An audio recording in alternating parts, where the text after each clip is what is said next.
Hi everybody, Blaze here and... What's my name again? Les. Les, are you sure about that?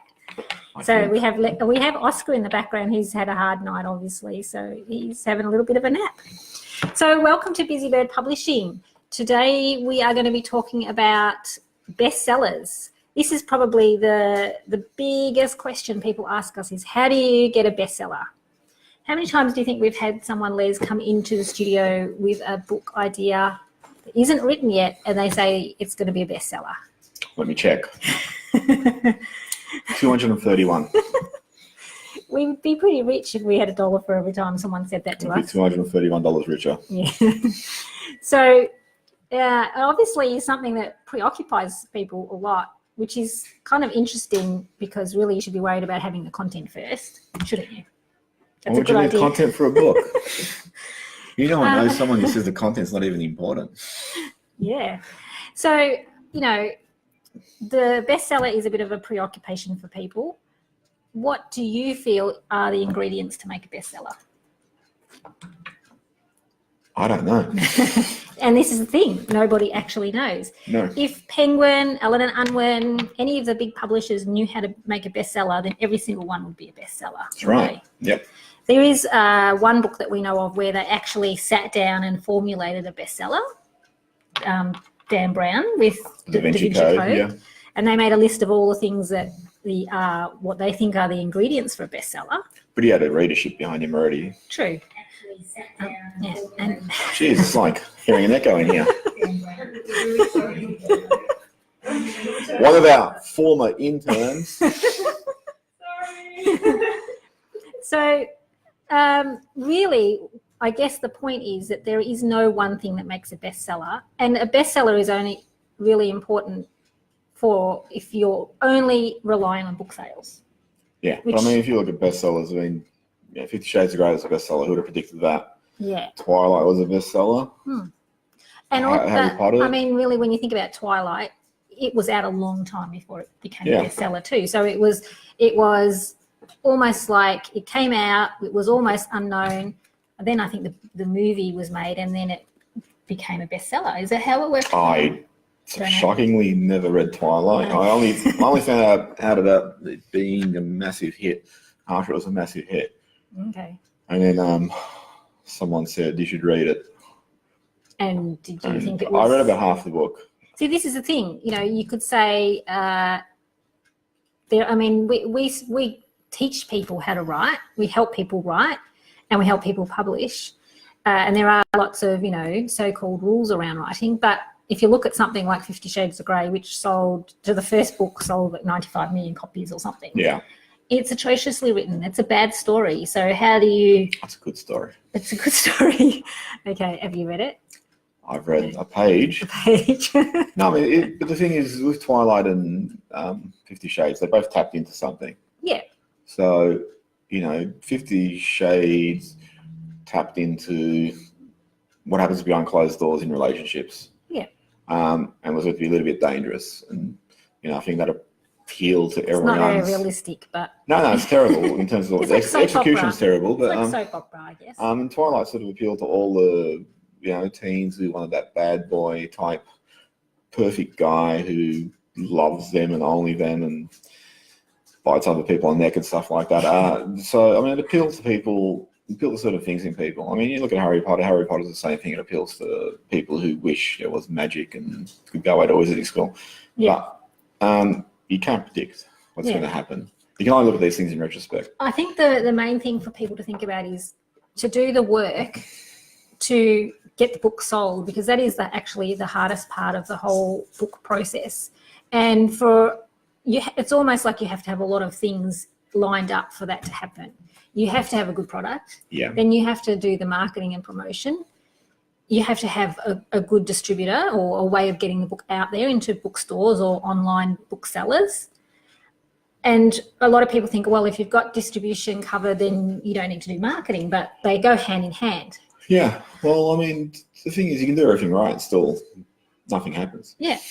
So we thought we would talk about a couple of our books as an example of what we feel are successful, or that, you know, sometimes you have to tweak things in order to make them successful. So, you know, we bought out Joffa's book, which is memoir. This is maybe 3 or 4 years old now. Yeah, I think about 214. And it still sells quite consistently. It's probably selling a little bit better than ever. Yeah. So it's quite consistent.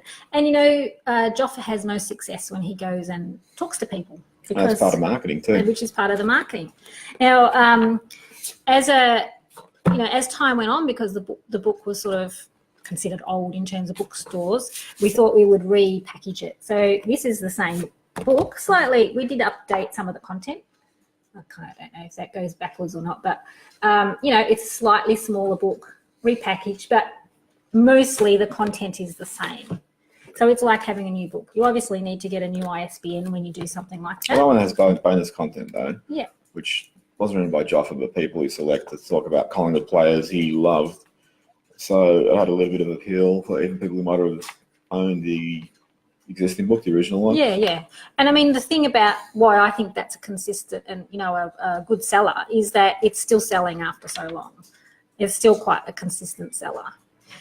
Now, we did also have the original Joffa book with a distributor, but our distributor went bankrupt. Yeah. And so, you know, that kind of has put a bit of a spanner in the works. So that was another, I don't know if we repackaged it before that happened, but I think we're in the process of doing it when it happened. Yeah. So another... and that, as a bit of trivia, was a accidental photograph. Yep. Which Kev Howlett in the background. So it's like a Yeti sighting. He's not are you calling him a Yeti? That's right, Bigfoot, I meant. Size 10. Yeah. And he was just, him and Joffa were just warming up to take pictures, and that was like one of the warm-ups. And yeah. in the end, it was like, oh, hang on. Although I do like the original cover which as is well. Victoria Park. Yep. Yep. But, you know, it's sort of, you know, sometimes when you want to invigorate something, you give it a new lease on life. And that's what we're doing that with Pride, which is our young adult novel written by Lazarus Sigomanis. Now, that was also with that same distributor who went bust. So that really... Say Dennis Jones. Dennis Jones. Well, yeah. I think everyone knows it's Dennis Jones went bust. Well, not everyone knows about distributors. I'm assuming a lot of people here don't know about distributors. So... we're still waiting to find out, because a lot of these books are out in the wild, if you like, in bookstores, and we're waiting to find out what has happened to them and if we're going to get paid for them, which is pretty frustrating when you invest a lot of money into getting a book out there and doing lots of work around marketing, what have you. But because this happened, and it was disappointing after all that work, we decided to repackage it and rename it, and actually tweak the readership, I guess, target, didn't we? Yeah. So what is it going to be called now? Song of the Curlew. Yep. So it is. And we had hoped to have the proof here today for everyone. We were hoping it would arrive today. It'll probably arrive at 10:30. Sam bundled that one too. So again, that is going to be a smaller size. So this is the standard C format. And that's B plus. And B plus. So it's a little bit smaller, as you can see. And it's actually got a new title, new ISBN. A little bit of the content is tweaked for a younger audience. Yep. And so that will give it a whole new lease of life, and we can start then redistributing it.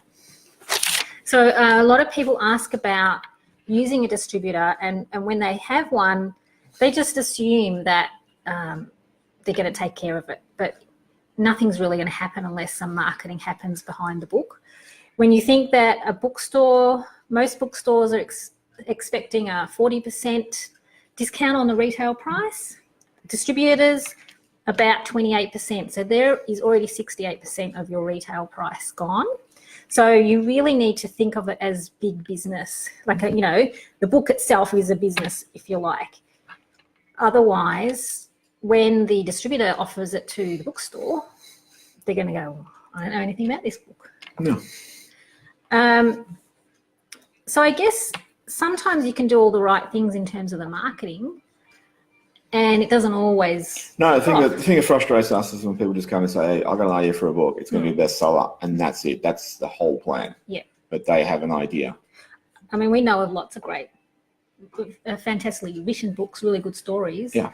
And they just don't, If you don't go go anywhere. If you go in a bookstore and you look at the books that are face out like that, you'll notice that most of them are either marquee authors like Stephen King, Matthew Riley, Lee Child, Diana Galvadon, Di Morrissey, And they have their own, they've got J.D. brand. Picoult. They're a brand. They're a really. brand. So they're the ones who've got the face out space. And if you're a nobody, that's how your book sits amongst the shelf. Yeah. Or on the shelf amongst hundreds of other books. So what's going to make this book stand out to everyone else? And what's going to make everyone go, I want to pick that book out? And that's marketing and creating brand awareness and treating yourself like Being professional about it. and just doing everything you can to create awareness for your product and for yourself. Yep. So what are some tips we can give people in terms of marketing it? Because really, in order to get a bestseller, you need to build your brand around being an author.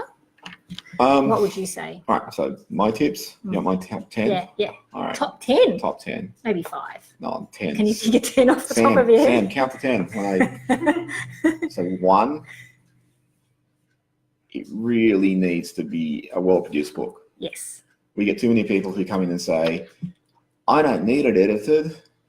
My partner, my neighbor, my daughter, my friend, my dog, they all studied English and they read it for me and they said it's perfect. Yeah. The amount of things I've had come in here that people say they've been edited by someone who's not actually an editor, and then we see them and there's just mistakes all over it. It's numerous. And when you're reading a book and if you start picking up errors, you'll stop enjoying that book and you'll then just be on the lookout for more errors. Yeah, it takes you out of the story. Yep. So do everything right to make your book the best it can be. Yep. 1. So you're meant to be counting. So that's in terms of presentation. 2, the story, or whether it's nonfiction or whatever, needs to be unique in terms of the way you're the one telling it. You know, don't just go say, oh, well, Twilight's famous, so I'll write a book about glittery vampires. And that's the other thing. There's always trends in writing. Yep. So But if you're trying to write the trends, by the time you write the book and get it out and published, they'll be onto something there'll new. be a new trend. Yeah. So write the story that only you can write. You know, if you're writing nonfiction, write what only you can tell us. Don't tell me what other people could tell me, which you see a lot in nonfiction where people are just amalgamating everyone else's material. Yep. So I'm up to Sam, 3. Can't get good help around Yeah, I here. know. Oh, God. You're unhappy with Sam. So anyway, and put a lot of love and care into your book, and you know, don't be slipshod, don't take shortcuts, don't rush it. You get too many people who want to rush it. You go, oh yeah, I got a book, here it is, can we get it out in 10 weeks? Yeah. And we can do that, you know, but why are you rushing it? Because once it's that, we can't go back and change things because it's now physical. Well, you can, but it costs a lot of money. No, but we can't actually go change the ones that are already out there. No, true. You know, we can't go liquid paper things you want changed and all that sort of stuff. Liquid paper, does that still exist? I imagine it does somewhere. Well, paper still exists. I imagine liquid paper still exists. So I'm up to 3, 4. 4. Okay. I might have lied about the top 10. 4, so take every opportunity to market yourself or your book. Don't spam people. But if you can get community interviews, newspaper interviews, anything like that, that's going to create some awareness for yourself, then go for it. Yep.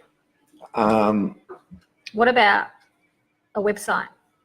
What about a website? That would be a good way of getting some exposure or having somewhere where people can find you. Yeah, so there's a big school of thought that you should have an online presence, which means a website. You don't have to blog, but just have like a home for yourself as an author.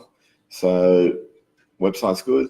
You can have a Facebook page. So Facebook page is free. You just create it and dedicate it to yourself. And I know some authors like to have a personal account on Facebook, and then they like to have a Facebook page. So their personal account can just be for friends, family, and that sort of stuff. Yep. And their author page can be just for their lives as authors. Yep. And they don't actually sort of want the crossover of people who don't know them, adding them on Facebook as friends. They'd rather just refer them to the Facebook page. So what number are we up to? What number are we up to? Oh, we're up to 5. Still. You keep still. Stop swirling me. I really think, one of the things with writing is just Perseverance. perseverance. You can really only, because it's really left to the subjectivity of the readerships. You can release something that's great and it just doesn't go anywhere. And we know people who've done that, who've released great books and they just haven't gone anywhere. And you even look at stuff like Hunger Games and that, when they first came out, they weren't successful. They were successful years later. So sometimes it's just about timing. Yep. But, you need to do everything right to give yourself the best chance. It's a bit like too, if you think of sometimes, I think you were telling me once about a movie that didn't do so well and it was re-released. Cinderella Man did, I think from memory, Cinderella Man did so appallingly they pulled it and then they re-released it 6 months later with a new marketing campaign. It was a hit. Yeah. So sometimes it's just about re-looking at how you're presenting it, I guess. Yeah. Which is what we've done with these couple of books, because we think that the actual content is great. Yeah. You shouldn't be writing for bestsellers anyway. No. You should be writing for the passion of it, the love of it, that you have a story to tell or a message to sell, or you just have something you want to share with the world. If you're actually just writing because you're thinking, I'm going to write a book, it's going to be a bestseller, I'm going to work and tell my boss to stuff it, it's probably not going to happen. It's harder in Australia for that to happen too. It may, I'm not saying people don't get bestsellers, but it's unlikely that's going to happen. So if you're really just writing because you feel you need a hit or you want a hit, and that's the only motivation behind your writing, then you're doing it for the wrong reasons. Yeah, you can't just expect to get rich. What? So what number are we up to? Sam's saying 6. You can do the other 5. I'll make you up. I would have just done 5. Come on. You volunteered 10. Okay, go. No, I don't know. Yeah, well, actually, we should actually talk about, there are a lot of publishing experts out there who promise to get you a bestseller on Amazon.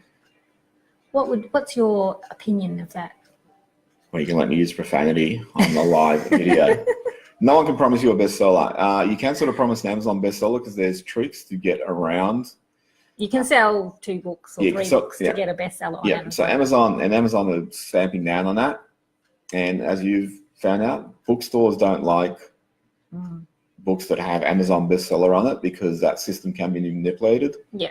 And they don't want to support Amazon because it's taking business away from them. So anyone who sort of says I can guarantee you a bestseller is lying. Because if these people could do it again, like Blaise said at the start, then these big publishers are producing bestsellers constantly, and that's not happening. Obviously, how many books does Penguin release weekly or monthly? And how many bestsellers do they have? And probably only 3% of those books are bestsellers. Yeah. So you go to a bookstore and you look at all the books. How many of them are actually bestsellers? Even the ones which are occupying like the main shelf space, a lot of them are probably just moderate sellers. They're not bestsellers. And then you get a few that take off, like the Subtle Art of Not Giving an F, and the Barefoot Investor and stuff. Barefoot Investor was top seller all year last year, and that's actually an old book. Yeah, so only a handful truly become what you could legitimately consider bestsellers. So anyone who guarantees you, tells you can be, here's a method to become a bestseller, or I can guarantee you'll become a bestseller, I would run away from them so fast that Sam's head would spin. Okay, so in terms of marketing yourself as a brand, it's just about perseverance.